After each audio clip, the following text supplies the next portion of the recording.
Well, good morning. This morning, I just wanted to share some ideas that have been bouncing around, and I just don't want them to get lost in the ether. So, this one was something I was bouncing around about a year ago in 2023. I was looking at the unconscious, Carl Jung, active imagination, the Ching, and Nietzsche. All the things that I'm very passionate about. I've loved Nietzsche for my entire life. I've loved the Ching for my entire life, practically, since I was about 14. And the love of both led to a love of Carl Jung, because he loved them both as I do. So, tapping into the unconscious, Carl Jung, active imagination, and the Ching, and Nietzsche. Hello. Welcome to another episode of the podcast where we'll explore deep philosophical and psychological insights, particularly those of Nietzsche, Jung, and other thinkers who have radically influenced how we understand ourselves and the world. Today's episode is going to dive into a fascinating blend of themes. Carl Jung's concept of active imagination, his use of the Ching as a tool for accessing the unconscious, and how these ideas intersect with the philosophy of Friedrich Nietzsche. We'll also explore some of my personal reflections and interpretations along the way. So, let's begin by discussing active imagination. Now, Carl Jung developed this method as a way to actively engage with the unconscious.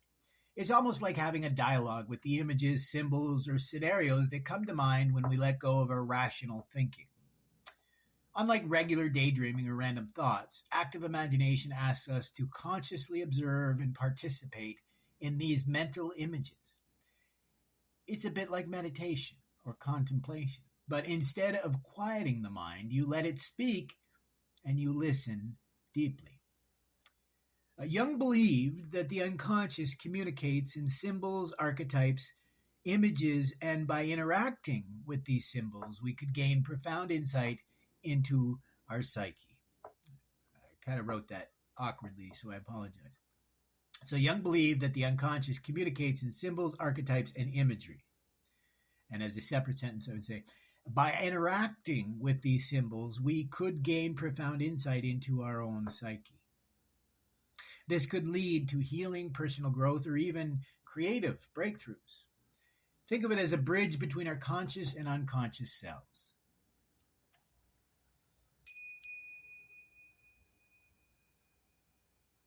Now, a really interesting intersection of Jung's work comes with his use of the I Ching, also known as the Book of Changes. If you're not familiar, the I Ching, or the I Ching, is an ancient Chinese text used for divination. Jung saw it as a way to access the unconscious in a more structured format. Imagine you're trying to understand something that's been nagging at your unconscious mind. You have a sense that there's something beneath the surface, but you're not quite sure what. You ask the I Ching a question, and the resulting hexagrams, the symbolic patterns that emerge, speak back in a language that's symbolic and metaphorical. And let me just add a little insight here.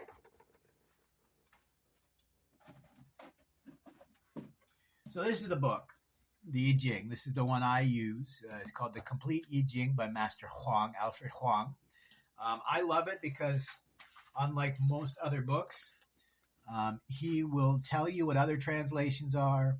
He even gives you the original Oracle Bone scripts because you can learn a lot from the character itself. And he talks about the hexagram. What's beautiful is there's so much information in detail that is so salient to our daily lives that what's happening is you're tapping into your own intuition because you're reading into the insights of the book are what allow you to tap into your own insights. So it's a wonderful practice. It really is. So this process works similar to active imagination. The symbolic messages that emerge from the I Ching aren't necessarily magical answers, but rather reflections of what's happening in the unconscious. Jung saw it as a tool for synchronicity, right? Synchronicity to Jung is seeing a causal connection that resonates for you, that matters for you, but there is no causal connection. You see it in a causal connection, but it has meaning for you, synchronicity. So synchronicity, that meaningful coincidence between internal psychological states and external events. You might not think of it as merely random chance that the symbols seem to speak to you directly. It's more like the unconscious is using this ancient tool to make its voice heard. Not that different from dreams, but what Jung, I believe, loved about active imagination is it allowed you to engage directly with your unconscious, in a sense.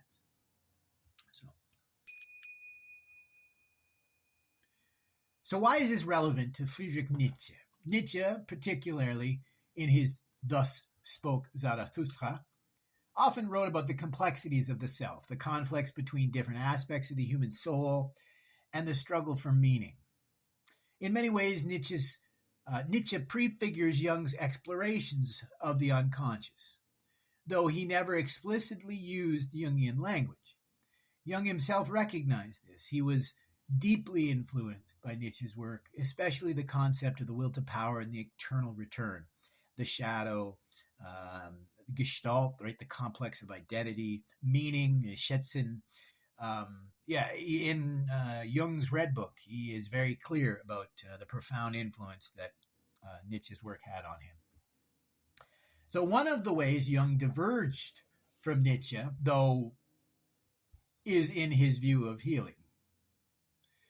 While Nietzsche might speak about transcending suffering and embracing one's fate, Jung's work, through tools like active imagination and the Ching, give us practical ways to integrate and understand our inner conflicts. For Nietzsche, the struggle for meaning often had an existential tragic quality.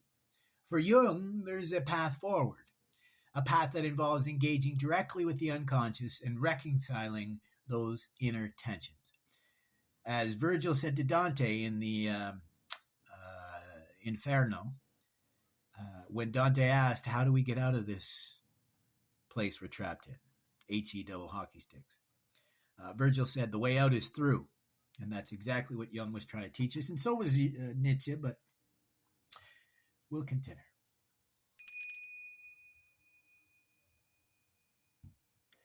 I find it fascinating how these two thinkers, Nietzsche and Jung, represent different sides of a similar coin.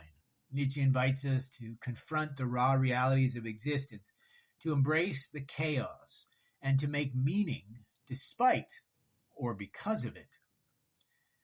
Jung, on the other hand, gives us tools to actively engage with the chaos, to listen to the unconscious and work with it. They both recognize that meaning doesn't just arrive, it has to be discovered, created, engaged with, schätzen, often through a dance between the conscious and the unconscious mind. Yes, we are the arbiters of value, of creation, of meaning.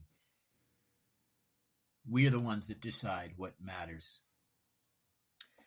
And this brings me back to what we were discussing earlier, the I Ching as a tool for divination and active imagination. And don't misunderstand divination. Think of it like how one of my favorite English TV shows called Lovejoy. He was what he was called was a divvy. He was considered to be able to see into the history of antique furniture and historic items. I found that quite funny. So this idea in English, a divvy is someone who is like a psychic in a sense, right? So divination is not so much psychic. See it as seeing all of the information that's available and integrating it, right? So imagine using the I Ching in the midst of a personal crisis or when you're feeling stuck in life. Through symbols, you get a reflection of your unconscious mind, just as active imagination brings those deep-seated images into focus. Both methods allow you to engage with the unknown aspects of your psyche. Remember, psyche just can be soul, but it literally just means yourself, your identity, your consciousness. In Buddhism, we would call it your chitta, or the alaya vijnana, your storehouse of preferences is how I would translate it. It's not a storehouse of self. It's a storehouse of your favorite color, your least favorite person, your favorite teacher. I mean, all of these different preferences all come together into what Nietzsche called Gestalt. It is the identity, but it's a complex of innumerable ones. In fact, the example Nietzsche gave is he was half Polish, half German. And he said anytime he ran into a German, they assumed him German. He ran into a Pole, they assumed him Pole. And I guess the opposite could be true as well, that a Pole could see him as not Pole enough, and vice versa. When in reality, he said, I am neither. I'm something more. I've talked about this, that the Canadian identity is very similar to that. We don't define who and what we are individually the way you would think. We actually do it very similar to Carl Jung's active imagination in the individuation process. It's by figuring out what we're not that we find out who we are. It's my own cliche, I say it all the time, that we should try to embody our idols. And in the failure to do so, in the failure of actually cloning our idols, where we end up landing is truly who we are. That's yourself, your true self, your individuation, your integration of who you are and who you're not. But anyways, I digress. I apologize. So both methods allow you to engage with the unknown aspects of the psyche, helping you make sense of the internal conflicts that Nietzsche often spoke about, the tension between who you are and who you want to become.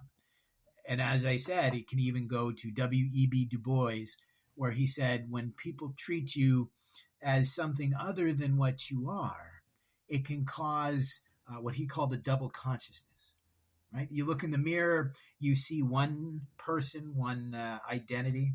And when you go into the world and people treat you differently, that can cause a schism, a break, a bifurcation of identity, a trauma, if you will, something that we should maybe consider healing. But that's something I'm working on as well. A true meta-modern perspective of what trauma is, realizing that Buddhism is a treatment for trauma. Nietzsche was writing as a treatment for trauma. Even Carl Jung explained that he began his workbooks, his black books, that eventually led to his philosophy and his therapy, and eventually to his red book, his Liber Novus, right? Liber Novus, his new book, his first book, however you want to see it. It all began because of the trauma that was the First World War, and how it affected everyone and how it affected him, right? So next.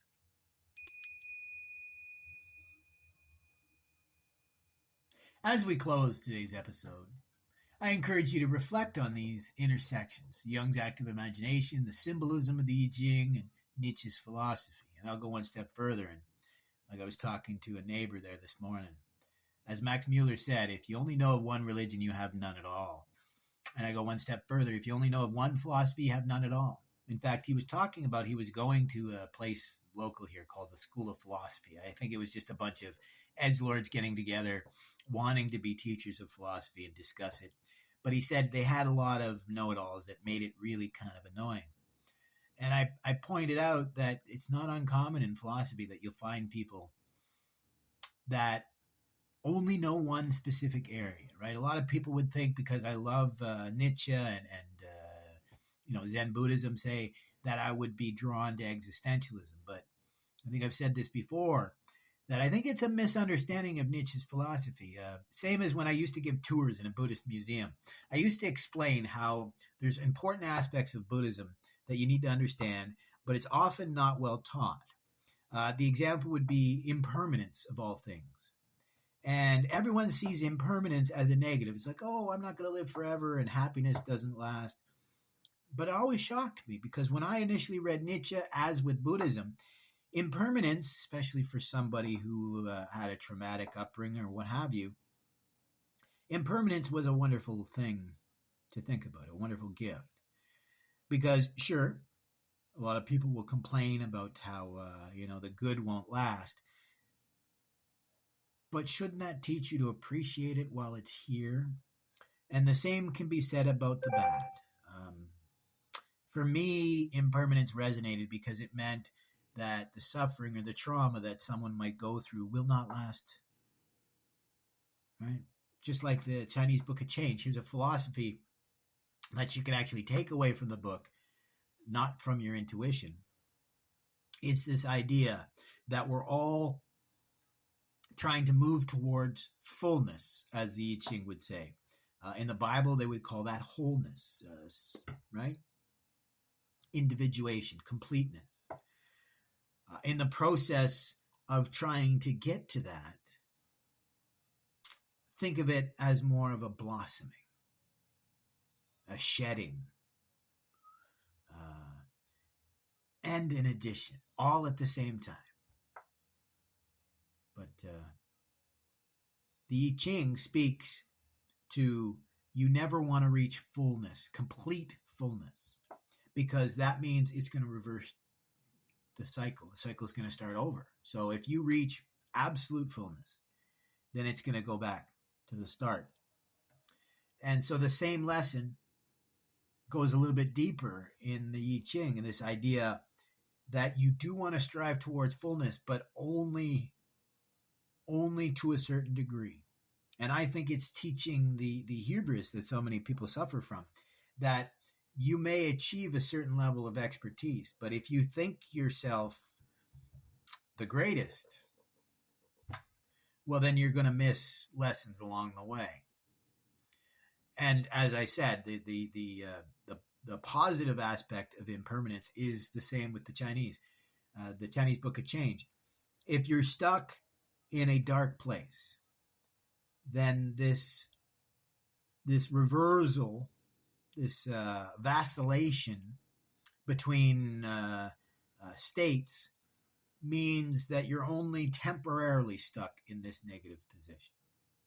That because of how everything's in flux, transforming, right? The Buddhist idea of becoming, very similar to Nietzsche, this idea that everything is either coming into existence or disappearing.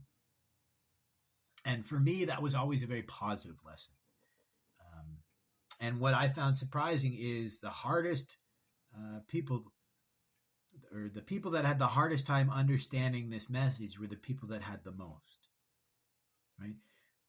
The people that seemed the wealthiest or seemed to be ostentatious in the way they dressed, in the way they acted, in the way they spoke, in the way they carried themselves. They seemed to be the ones that had the most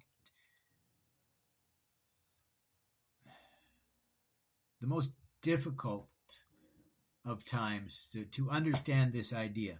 Whereas regular, everyday people, plain people, maybe even just run-of-the-mill people, didn't seem to have trouble understanding this, because, as I've said this before, and Nietzsche speaks to this,